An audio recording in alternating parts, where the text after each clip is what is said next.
করে শুক্রকীট থেকে তৈরি হয়েছে। কেন বলে, কেন বুঝেননি কথা, তাই না? বারবার কেন কেন করছি, বুঝছেন না? আমি তো বলবো কি জন্য, আমি বলবো কি জন্য। আল্লাহ নবী সাল্লাল্লাহু আলাইহি ওয়াসাল্লামের কথা কখনো ব্যতিক্রম হবে না। ইন্নাল্লাহা ইউবগিযু কুল্লা আলিমিন বিদ-দুনিয়া জাহিলিন বিল আখিরাহ। রাসূল সাল্লাল্লাহু আলাইহি ওয়াসাল্লাম বলছেন, নিশ্চয় অবশ্যই কোনো সন্দেহ নাই, যারা দুনিয়াবি জ্ঞান সম্পর্কে অভিজ্ঞ, প্রাজ্ঞ, পণ্ডিত, কিন্তু দিন সম্পর্কে, আখিরাত সম্পর্কে জাহেল, আল্লাহ তাদের উপরে অভিশাপ করেন, আল্লাহ তাদের উপরে গজব নাজিল করেন। তারা আল্লাহর কাছে সবচেয়ে নিকৃষ্ট জাত। হলো এরা নিকৃষ্ট জাত। আল্লাহ বলছেন ৮ নম্বর আয়াত সূরা রুম, ইয়ালামুনা যাহিরাম মিনাল হায়াতিদ দুনিয়া, তারা দুনিয়াবি জ্ঞান সম্পর্কে খুব জানে, অনেক জানে। ওহুম ফিল আখিরাতি হুম গাফিলুন, কিন্তু তারা পরকাল সম্পর্কে, দিন সম্পর্কে জাহেল। আল্লাহ বলছেন, আল্লাহ আরো বলতেন ৬৬ নম্বর আয়াত সূরা নামল, বালিদ্দারাকা ইলমুহুম ফিল আখিরাহ, তাদের দিনের জ্ঞান, পরকালের জ্ঞানটা নিভে গেছে, তাদের পরকালের যে জ্ঞান ছিল সেটা নিভে গেছে। বালহুম ফি শাক্কিম মিনহা, শুধু তাই না, বরং দিন সম্পর্কে সন্দেহ করে। বালহুম মিনহা আমুন, বরং তারা অন্ধ। কয়টা কথা বলেছেন? এক, আমি আপনাদের বলেছি, আমার কথাটা মনোযোগ দিয়ে শুনেন, কোনো দিকে কান দিবেন না, কোনো দিকে কান দিবেন না, উপকার হবে ইনশাল্লাহ। শুনেন, আল্লাহ বলছেন বালিদ্দারাকা ইলমুহুম, তাদের ইলমটা নিভে গেছে। দুই বলছেন বালহুম ফি শাক্কিম মিনহা, তারা দিন সম্পর্কে, পরকাল সম্পর্কে তারা কি সন্দেহের মধ্যে আছে, সন্দেহের মধ্যে, না পরকাল হবে না, মানুষকে আবার জীবিত করবে, এটা হতে পারে না। ৩ নম্বর বলেছেন বালহুম মিনহা আমুন, বরং তারা টোটালি অন্ধ। কি মেধাবী ছাত্র যখন এইচএসসি পরীক্ষা দিয়েছে, ক্লাস 5 পরীক্ষা দিয়ে বৃত্তি পেয়েছে, ক্লাস 8 পরীক্ষা দিয়ে বৃত্তি পেয়েছে, এসএসসি তে পরীক্ষা দিয়ে গোল্ডেন জিপিএ 5 পেয়ে বোর্ড স্ট্যান্ড করেছে, এইচএসসি তে পরীক্ষা দিয়ে জিপিএ 5 পেয়ে বোর্ডে স্থান করে নিয়েছে, মাস্টার্সে অনার্স পড়তে গিয়ে অনার্সে ফ্যাকাল্টি ফার্স্ট হয়েছে, বিশ্ববিদ্যালয় ফার্স্ট হয়েছে, মাস্টার্সে বিশ্ববিদ্যালয় ফার্স্ট হয়েছে, সব ঠিক আছে। কিন্তু এবার বিসিএস পরীক্ষা দিয়ে বিসিএস সিরিয়ালের 1 নম্বর হয়েছে। বিয়ে করে যেদিন বউয়ের সাথে সহবাস করতে যাচ্ছে, সেই দিন সে সহবাসের দোয়াই পড়তে জানে না। কোনোদিন সন্তান ভালো হবে না, চ্যালেঞ্জ, হবে না, হবে না। তাহলে আপনাকে কিভাবে আমি শিক্ষিত বলবো? বুঝেননি মনে হয় কথা, তাই না? আপনি কিভাবে শিক্ষিত বলবো? আপনিও জানেন না, আপনার বউও জানে না। শয়তান আপনার সাথে মিলনে যুক্ত হয়েছে। আল্লাহ নবী বলেছেন, যে ব্যক্তি স্ত্রী মিলনের দোয়া পড়ে না, শয়তান তার সাথে যোগ দিয়ে তার সাথেও সহবাস করে, মিলন করে। আল্লাহ নবী বলেছেন অতএব করে, আল্লাহ নবী বলেছেন অতএব করে। যখন শয়তান আপনার সাথে, আপনার ওয়াইফের সাথে মিলনে শামিল হয়, তখন ভালো সন্তান হতেই পারে না। আপনাকে শিক্ষিত বলবো কি করে বলেন তো? আপনি এখন পর্যন্ত মুসাফা করতেই জানেন না, সালামটা দিতে জানেন, আসসালামু আলাইকুম। আপনাকে আমি কিভাবে বলবো শিক্ষিত বলেন তো? আল্লাহ আপনাকে বলেছেন মূর্খ, নবী মুহাম্মদ সাল্লাল্লাহু আলাইহি ওয়াসাল্লাম বলেন মূর্খ, আমি আপনাকে শিক্ষিত বলবো কি করে? বুঝেননি মনে হয় কথাটা, তাই না? খুব কষ্ট হচ্ছে, কষ্ট হচ্ছে। কেন কষ্ট হবে আপনার? আমি তো আপনাকে বলিনি, আপনি ভালো বলে তো আমার বক্তব্য শোনার জন্য আসছেন। আমার বক্তব্য শোনার জন্য মানুষ আসে না। মানুষ যারা আসে গালি দেওয়ার জন্য আসে। আর এমন ভাষায় গালি দিবে, এমন ভাষায় গালি দিবে, যে ভাষা কুকুর শিয়াল যদি শুনতে পেত তারা মরে যেত। এমন ভাষা বলে গালি দেয় আমাকে। আপনারা তো আসছেন, আলহামদুলিল্লাহ, আপনাদের ভালোই বলছি, আপনার ভালো মনে করে বলছি। আপনারা আসছেন বলে তো আপনাদের বলছি, আপনারা আমার দিনী ভাই। আমি তো দোয়া করি আল্লাহ যেন আমাদেরকে একসঙ্গে জান্নাতে রাখে, এই দোয়া তো আমি করি। আমি তো আপনাদের দোয়া করি। আপনি গালি দেন, রেজাল্ট করেন আবরার সাহেব আমাকে বলে মুজাফফর জারুর সন্তান, আমি তার জন্য বলি আল্লাহ তার মুখটা ভালো করে দাও, আল্লাহ তাকে তুমি হেদায়েত করো, আল্লাহ তুমি কি করো, হেদায়েত করো। তা আমিন বলছেন না, 2-3 জন বলছে। এক প্রোগ্রামে গিয়ে বলছে আমিন বলেন, যা আপনিই বলেন, আমার বলবো না। আমিনও বলবে না। কি গালি দেয় রে ভাই, এমন গালি দেয় করে, ফ্রেশ ভাষায় গালি দেয়, অরিজিনাল ভাষায়। 2টা রেকশালা যখন লাগে দেখবেন কেমন গালি দেয়।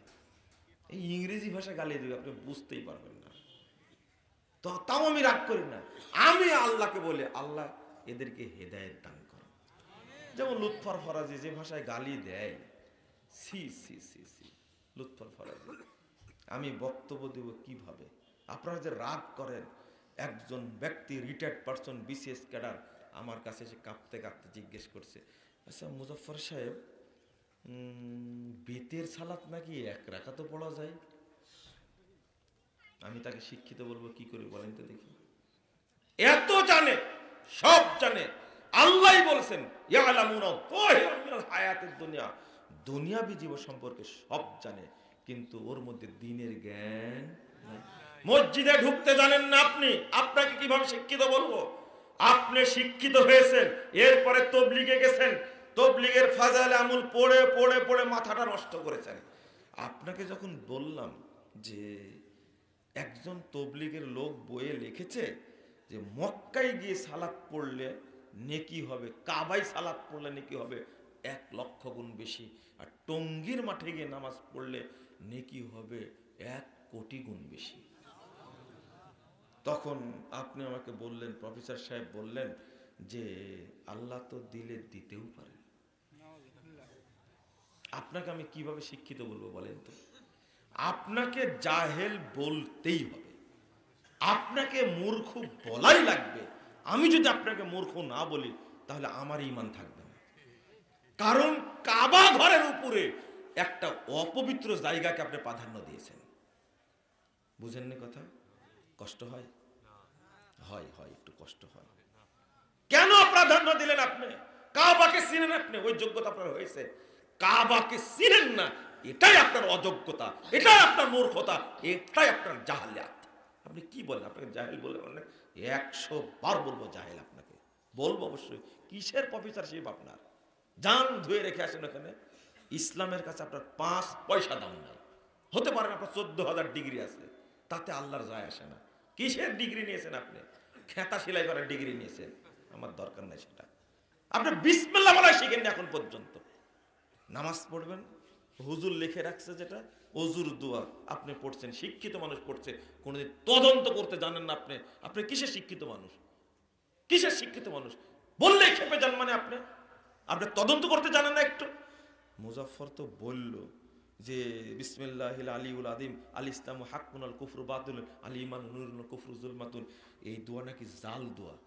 দেখি, আপনি সচিব মানুষ, এক হুজুরকে, ইমাম সাহেবকে প্রশ্ন করলে ইমাম সাহেবের পিছনটা আস্তে করে হলুদ হয়ে যাবে, জান। আপনি জিজ্ঞেস করলেন না কেন ইমাম সাহেবকে? ইমাম সাহেব শোনেন তো, মুজাফফর বিন মুহসিন বলছে আমরা যে ওযুর দোয়াটা পড়ি এটা নাকি জাল। আজকে দলিল কোথায় আছে একটু জেনে দেবেন তো আমাকে, বলেন তো। প্রতিদিন তার পিছনে সালাত পড়েন আপনি, এই কথা আপনি বলতে পারতেন। আপনি কিসের সচিব? আপনি কিসের বিসিএস ক্যাডার? আপনি কিসের সরকারি কর্মকর্তা ছিলেন? আপনি রিটায়ার্ড করেছেন মানে বোবা হয়ে গেলেন? জিজ্ঞেস করবেন ইমাম সাহেবকে, ইমাম সাহেব এই দোয়া কে বানাইছে? আপনার ইমাম তো দূরে কর, ওর 14 গোষ্ঠী কবর থেকে বের করলে বের করতে পারবেন না এই দোয়া। জান, চ্যালেঞ্জ। তা আপনি এইটা যাচাই করতে জানেন না, তা আপনাকে শিক্ষিত বলবো কি করে? আল্লাহর নবী সাল্লাল্লাহু আলাইহি ওয়াসাল্লাম বলছেন বিসমিল্লাহ। কি বলছেন? বিসমিল্লাহ। শুধু বিসমিল্লাহ বলতে ওযুর শুরুতে। কোরআনের মধ্যে বিসমিল্লাহির রহমানির রহিম 114 জায়গায় এসেছে। 114 জায়গায় এসেছে বিসমিল্লাহির রহমানির রহিম। বিসমিল্লাহির রহমানির রহিম একটা সূরা বাদ দেয়া বাকি 113টি সূরার আয়াত, এক সূরা 2 বার আসছে, তাহলে 114 বার বিসমিল্লাহির রহমানির রহিম কোরআনের মধ্যে। যদি ওযুর সময় বলেন বিসমিল্লাহির রহমানির রহিম, বেদাত হবে, বেদাত হবে। কারণ আল্লাহর নবী এত বড় বলেননি, বলেছেন কতটুকু? বিসমিল্লাহ, এতটুকুই বলতে হবে। তাহলে হুজুর যে দোয়াটা তৈরি করলো একজন মুরব্বী আমাকে বলছেন, এত বড় দোয়া জাল, মানে ওনার বিশ্বাস যে বড় দোয়া জাল হয় না। তো আপনাকে আমি কি করে শিক্ষিত বলতে পারি বলেন? এটা তদন্ত করতে পারলেন না আপনি? আপনাকে আমি পবিত্রই মনে করি না। আপনি পবিত্র হতে জানেন না। আপনি আজীবন খাড়া থেকে পেশাব করেছেন, জানেন আপনি? হ্যাঁ, এই হোটেলগুলোতে দাঁড়া পেশাব করার ব্যবস্থা করে রাখছে আমার জন্য, আমার জন্য, আমার জন্য। খাড়া থেকে পেশাব করে কে? এক পা তুলে পেশাব করে কে? আপনি যখন দাঁড়ায় পেশাব করছেন, আমরা লজ্জা লাগে না? কিসে শিক্ষিত মানুষ আপনি? তা আমরাও তো পড়েছি বিশ্ববিদ্যালয়ে, আমাদের তো দাঁড়িয়ে পেশাব করা লাগে না? আপনার লাগে কেন? আপনি যে শিখ পাই পড়েছেন, এই ব্যবস্থায় তো মূর্খতা। আপনি বসতে পারেন না, আর পানি নেন আপনি? আপনি কি পবিত্র? এক ঝাড়া দেন আর চলে যান আপনি। আপনার শরম, হায়া, লজ্জা, শিক্ষা তো নাই নাই, আপনার মধ্যে ভদ্রতাও নাই। আবার ঠিক বলছে, লজ্জা শরমও নাই। কি আশ্চর্য বলে, নিজের আবার ঠিকও বলছে। আমি বলছি, খালি শুনেন। আপনি দাঁড়ায় পেশাব করলেন কেন? বাংলাদেশের কোন হোটেলে এই ব্যবস্থা থাকবে না, আপনার জন্য রাখছে তারা। আপনি দাঁড়ায় পেশাব করেন আর খুব গর্ব করছেন। আমার আব্বার কাছে বিয়ে নিয়ে গেছিল, নামটাই বলে ফেললাম, যা গল্পই বলবো না থাক।